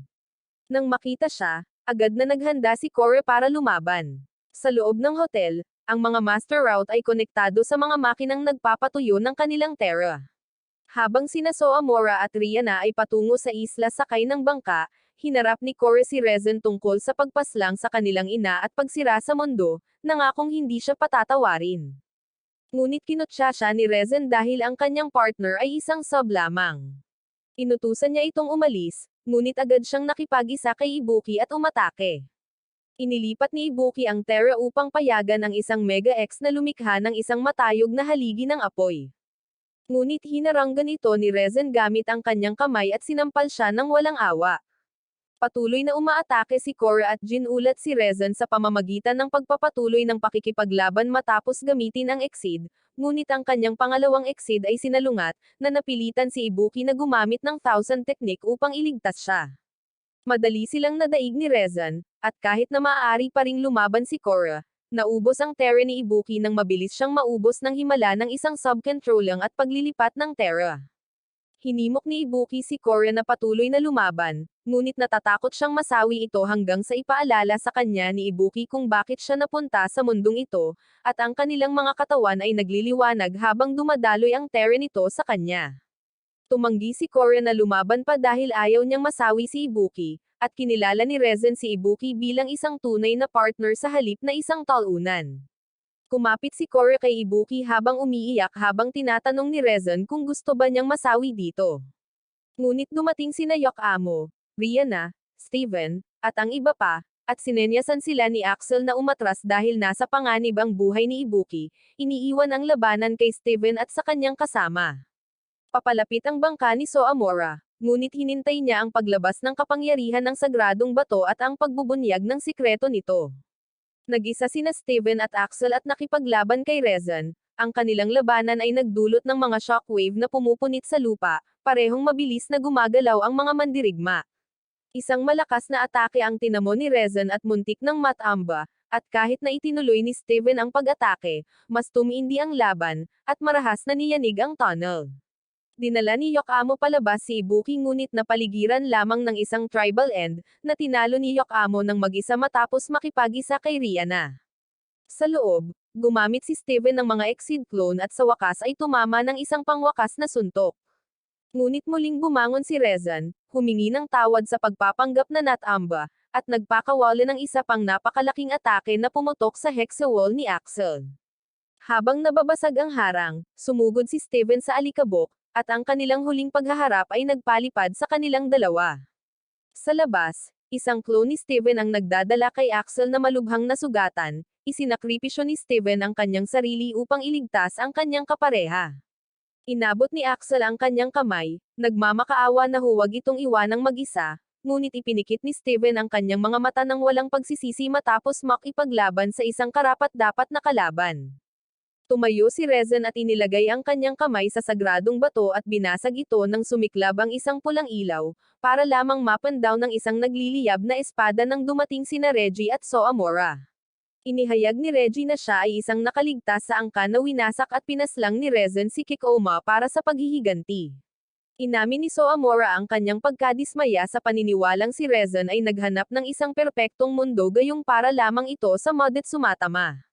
Sumikat ang sagradong bato ng may liwanag habang ipinaliwanag ni Soamora na ang pinakawalan na Terra ay makakaakit sa nilalang na may pinakamalaking Terra, pupunitan ang espasyo at oras at bubuo ng isang black hole, na maaari lamang selyuhan kung ang nilalang na iyon ay matupok, na si Rezen. Binibigkas ni Rezen ang kanyang mga huling salita bago siya lumunin ng black hole, na sumabog ng marahas at walang iniwan kundi isang malawak na kawalan. Mula ngayon, ang mundo ay pamamahalaan ng mga may kapangyarihan. Naglalabas ang Kinoji Corporation ng mga smartphone at palihim na nag-i-install ng mga Terra measuring device sa loob ng mga ito upang masubaybayan ang dami ng Terra sa mundo. Patuloy nilang itinutulak ang proyektong paglikha ng route at may ilang sub na kailangang isakripisyo upang lumikha ng master route, at para kay Soamora, ito ay isang kinakailangang kapalit para sa isang mas magandang kinabukasan. Ayon sa mga ulat, ang pagtaas ng master route ay nagtutulak sa kita ng korporasyon at nagpapalakas sa posisyon nito sa Japan. Gumagastos sila ng napakalaking halaga upang tretuhin ng bukas palad ang mga master route, lahat upang kontrolin ang kapalaran ng sangkatauhan at unti-unting baguhin ang mundo upang maalis ang kahirapan at digmaan. Pagkatapos ay nag-utos ang Noble One Nanogram ganap na pag-atras sa kabila ng mga inihandang plano na makalusot sa Kinoji, na nag-iwan kay Baron na galit ngunit walang magawa. Kinabukasan, nakipagkita si Kinoji kay Admiral Gustavo at nagplanong makipagtulungan sa Noble One. Sa unang tingin, nagkamayan sila, ngunit sa likod ng mga eksena, siniraan nila ang isa't isa. Nang hapong iyon, sumakay si Soamora kasama si Yoki upang dumalo sa isang salo-salo upang makuha ang Royal Bank. Sinabi ni Soamora na nahuli na niya ang route ni Yoki at inasikaso ang pagkasawi ng natitirang sub upang makatayo ito sa entablado ng walang pag-aalala. Gayunpaman, naniniwala si Yoki na maliban kung siya ay maging isang master route, hindi siya kailanman kikilalanan ng kanyang ama. Mas maaga, binisita ni Soamora si Akane na gustong umuwi upang makipag-usap sa kanyang mga magulang, ngunit pinayuhan niya itong manatili dahil masyadong mapanganib sa labas. Sinabi niya na hinahanap pa rin nila si Ibuki ng walang mga lead, at kahit na nalulungkot siya sa sitwasyon ni Ibuki, hindi sila maaaring kumilos ng padalos-dalos hanggat hindi na aalis si Rezan. Bumalik sa kasalukuyan, umakyat si Yoki sa entablado. Sa isla, ipinaalam ni Yakamo kay Korra na natigil na ang pag-atake sa Kinoji at hindi pa rin matagpuan si Akane. Inaalagaan si Ibuki sa isang kama sa ospital. Nang mangyari ang pagsabog, sinagip sila ng mga helikopter ng Noble One. Bagamat may sapat na tere si Ibuki para magising, nananatili siyang walang malay. Sinisisi ni Korra ang sarili sa pagbuo ng kontrata kay Ibuki at sa sanhi nito, ngunit inaliw siya ng lolo ni Ibuki. Karamihan sa Noble One ay nakabalik na sa Europa, ngunit nanatili sina Baron at iba pa, ayaw payagan ang Kinoji na patuloy na guluhin ang balanse ng Terra. Bigla, pinalibutan sila ng mga puwersa ng Kinoji, inutusang puksain ang mga sumusuway. Tila tina-target nila si Ibuki. Naglaban ang dalawang panig, kung saan pinipigilan ng lahat ang kalaban habang sumusugod si Korra kay Ibuki. Nagkaisa si Yakamo at sumali sa laban. Sa hotel kung saan nakahiga si Ibuki, napilitan ding lumaban ang kanyang lolo at si Montana, at dumating si Korra upang tumulong. Biglang nagpakita ang isang higanti at sinuntok si Korra nang napakalakas na umubo siya ng dugo. Sa ibang lugar, nabigla ang grupo dahil ang mga master route ay maaaring gumamit ng Thousand Technique. Lubos na nadaig si Korra nang matagpuan ng kalaban ang silid ni Ibuki. Mag-isa, hindi magamit ni Korra ang Exceed, ngunit naalala niya kung paano minsang lumaban si Ibuki nang desperadong protektahan siya, pinatibay niya ang kanyang sarili laban sa higanti pero hindi pa rin ito sapat. Hinawakan siya sa binti, itinulak sa kisame, at bumagsak kay Ibuki. Hawak niya ito, nagdikit ang kanilang dalawang puso, at naramdaman niya ang pagsuporta ni Ibuki sa kanya. Natagpuan ang ugnayan, at nagliwanag ang mga marka sa kanilang mga kamay. Sumugod ang higanti at ginamit ang Exceed upang durugan si Korra sa isang pader, ngunit nakipag-isa na siya kay Ibuki. Nagising si Ibuki, tinawag ang kanyang pangalan, at hinimok siyang gamitin ang Exceed. Pinakawalan ni Korra ang Mega X attack sa higanti, ngunit hinaranggan ito ng higanti gamit ang Thousand Technique. Pinalakas siya ni Ibuki at paulit-ulit na pinaputok ni Korra ang Mega X attack, binasag ang pader, binasag ang atake ng higanti, at tinapos ito gamit ang isang mapagpasyang Mega X attack. Pagkatapos ay sumugod siya upang tulungan ang grupo ni Baron. Dahil sa kapangyarihan, nagpakawala sila ng mga nakakasawi na atake, sinira ang kanilang depensa, at tinapos ang labanan. Nang magising si Ibuki, 6 na buwan na ang lumipas. Umiyak si Korra, dahil sa takot na baka hindi na siya majay gising, ngunit unang napansin ni Ibuki ang kanyang kasuutan. Nagpasalamat siya rito, at pareho silang umiyak, nagagalak sa kaligayahan.